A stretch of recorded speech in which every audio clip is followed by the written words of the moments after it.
Hey, they're here, so welcome to the VR Tech channel and welcome back to the Through the Lenses series, the series where we stick a camera in front of the lenses of our VR headsets to see which one is the best, which one is the right for you. Whew, still got it. It has been a while, isn't it? But yeah, this one is super interesting because the PSVR2 just became officially an actual native PCVR headset. So, of course, we have to talk about it. So in this video, of course, we're gonna compare the PSVR2 with two OLED displays with a resolution of 2000 by 2040 each eye pentile pixel arrangement running up to 120 Hz with all generation Fresnel lenses, with the Quest 2 with a resolution of 1920 by 1832 LCD RGB pixel arrangement running up to 120 Hz as well, and that too with Fresnel lenses. By the way, little curiosity, seems like the Quest 3S that is gonna be announced very soon is actually gonna have the same lenses and the same screen of the Quest 2, so yeah, that might be a little look into the future. The next one is gonna be the Quest 3 with a resolution of 2064 by 2208 each eye, LCD RGB pixel arrangement running up to 120 Hz with the new pancake lenses. By the way, let's keep in mind that while the PlayStation VR actually direct connection via DisplayPort with the PC, the Quest 2 and the Quest 3 are actually gonna use link connection, so that means that there's some decoding and encoding happening with the PC to actually have it over USB or Wi-Fi. And because of that, the results are even more interesting. But yeah, it's been a while, so let me remind you that this is not a science. These screens, these lenses are made for your eyes and not for the lenses of a camera, so take your own conclusions, see what you wanna see, but we're gonna talk about it together at the end of the video to explain every little detail. So well, music on, let's get into it.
PCVR, and this was the comparison between the MetaQuest 3, the MetaQuest 2, and the PSVR2, finally running native PCVR. And this one is very interesting because the support for PCVR from PlayStation wasn't really something that anyone was expecting, but here we are. Now this is a native PCVR headset. It's also a pretty cheap one in this period. It goes around 350, so I think that the comparison will actually help you, trying to help you to decide if it's worth it or not. Because what's particular about the PSVR2? Well, this is pretty much the only high-resolution headset on the market with OLED displays. What are the perks of the OLED displays? Well, as we saw, much deeper blacks, better colors, and in this case at least much higher brightness. And that's the part that impressed me the most about the PSVR2 using it with PC. Well, the HDR support is not actually there, they didn't bring it over from the PlayStation 5 for reasons.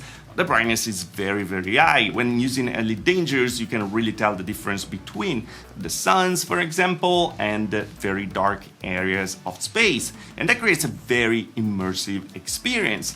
But there are some problems, of course, and they all reside in this kind of display, because Sony actually used a pentile OLED display. That means that there are not actually 3 subpixels every pixel, but 2 with 1 share between pixels. So that means that the resolution, even if it sounds pretty high with this 2000 by 2040 each eye, it actually feels much lower. That creates screen door effect, of course, because there's more space between the pixels.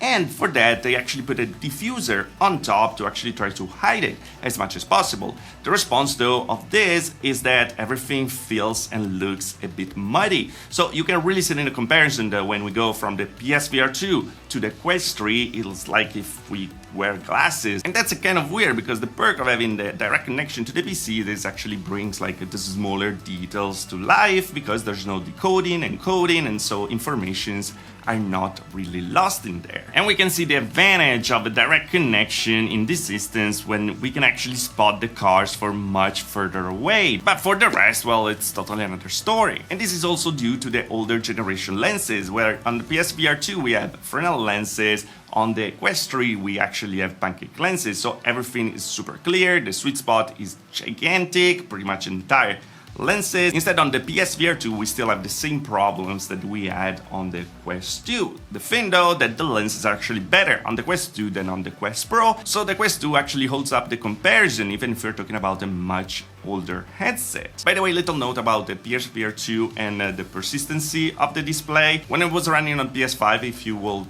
rank up the brightness, you're actually gonna get smearing and ghosting, because, you know, the screen wasn't fast enough for the high brightness. Not having a HDR over here, well, the problem doesn't really exist, so the persistency is good and everything feels so much better, so there's not a problem to talk about here. But yeah, overall what we saw in this comparison, little details, the PSVR2 is actually warmer in colors than the Quest 3 and the Quest 2. They're very cold, and that's probably to actually boost the colors as well, where they use a lot of saturation to compensate for the LCD display instead of an OLED that has usually better colors. And so while it doesn't seem like better colors, it actually is, because the OLED has a wider color gamut, so it can reproduce better colors than what the Quest 2 or the Quest 3 can do. But yeah, talking about the blacks and contrast is not really a comparison, it's totally another planet, and well, it will be a very nice perk to have. It's completely like destroyed by the fact that the screen never looks very good. Even cranking up the super sampling like 200%,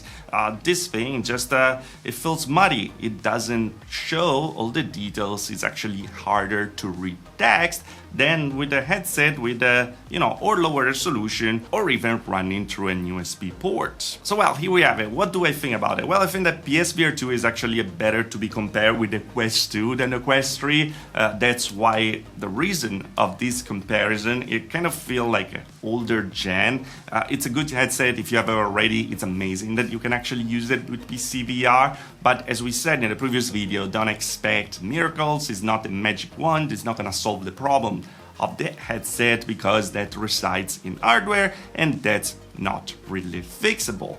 The Quest 3 really feels like a newer generation. Yes, we have LCD displays, so we don't have the same colors, we don't have the same contrast and blacks, But on the other side, everything feels completely clean. You don't have the problems of the Fresnel lenses where we get God rays. You don't have the problem of the sweet spot. Everywhere you put your eyes, everywhere you look actually looks great. So it's just a matter of experience, and you can tell that every time that we change a video over there, everything cleans up and looks better. So yeah, while I'm a fan of the PlayStation actually supporting and implementing PCVR on the PlayStation VR2, you know, it is what it is. But in the next video, we're actually gonna see it compare with actual PCVR headsets, like the Valve Index, and then things get a bit more interesting. So let me know what you think about it in the comment below. Let me know which one would you pick for the price. And as always, if you liked the video, like. If you didn't like, please dislike. Subscribe to the channel for all VR tech. If you really love the channel, join button on there. Later on further, also the Patreon. Thanks to the Patreons to join the channel, of course. And I see you guys in the next video. Thanks for watching. Ciao.